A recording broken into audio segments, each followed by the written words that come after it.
ഈ മാസം 17-ന് ഭാരത് മൊബിലിറ്റി ഗ്ലോബൽ എക്സ്പോയിൽ അവതരിപ്പിക്കുന്ന ക്രെറ്റയുടെ ഇലക്ട്രിക് പതിപ്പിന്റെ മോഡൽ പുറത്തുവിട്ട് ഹ്യുണ്ടായി ഇന്ത്യ. 2 ബാറ്ററി പാക്ക് ഓപ്ഷനുകളുള്ള 4 വേരിയന്റുകളിലാണ് വാഹനം ലഭ്യമാകുന്നത്. ഹ്യുണ്ടായുടെ ആദ്യത്തെ പ്രാദേശികവൽക്കരിച്ച ഇലക്ട്രിക് SUV-യും മൂന്നാമത്തെ ഇലക്ട്രിക് മോഡലുമാണ് Creta EV. Maruti Suzuki Vitara, Mahindra BE6, Tata Curvv, MG ZSV, Toyota Urban Cruiser EV എന്നിവരാണ് പ്രധാന എതിരാളികൾ. 20 ലക്ഷം രൂപ ഷോറൂം വില വരുമെന്നാണ് കമ്പനി നൽകുന്ന സൂചന. വാഹനത്തിന് 2 ബാറ്ററി പാക്ക് ഓപ്ഷനുകളാണുള്ളത്. 42 കിലോവാട്ട് ശേഷിയുള്ള ബാറ്ററി പാക്കാണ് ഇതിൽ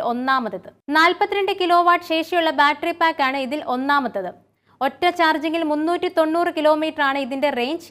51.4 കിലോവാട്ടിന്റെ ബാറ്ററി പാക്ക് വരുന്ന മോഡലിന് 473 കിലോമീറ്റർ റേഞ്ചാണ് കമ്പനി അവകാശപ്പെടുന്നത്. DC ഫാസ്റ്റ് ചാർജർ ഉപയോഗിച്ച് 58 മിനിറ്റിനുള്ളിൽ 10% നിന്നും 80% വരെ ചാർജ് ചെയ്യാം. 11 കിലോവാട്ട് സ്മാർട്ട് കണക്റ്റഡ് വാൾ ബോക്സ് AC ചാർജർ ഉപയോഗിക്കുമ്പോൾ 10 നിന്നും 100% ചാർജ് ആകാൻ വേണ്ടത് വെറും 4 മണിക്കൂർ മാത്രമാണ്. 51.4 കിലോവാട്ടിന്റെ ബാറ്ററി പാക്കുള്ള ക്രെറ്റ EVയുടെ രൂപകൽപ്പന ICE പതിപ്പിന് സമാനമാണ്. മുൻവശത്തും പിൻവശത്തും ഇവയ്ക്ക് മാത്രമായ ചില മാറ്റങ്ങളുമുണ്ട്.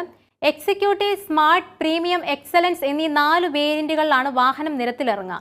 3 മാറ്റ് നിറങ്ങൾ ഉൾപ്പെടെ 8 മോണോടോണുകളും 2 ഡ്യുവൽ ടോൺ കളറും ഓപ്ഷനുകളുണ്ട്. Ocean blue metallic with black black roof എന്ന പുതിയ നിറവും അവതരിപ്പിച്ചിട്ടുണ്ട്.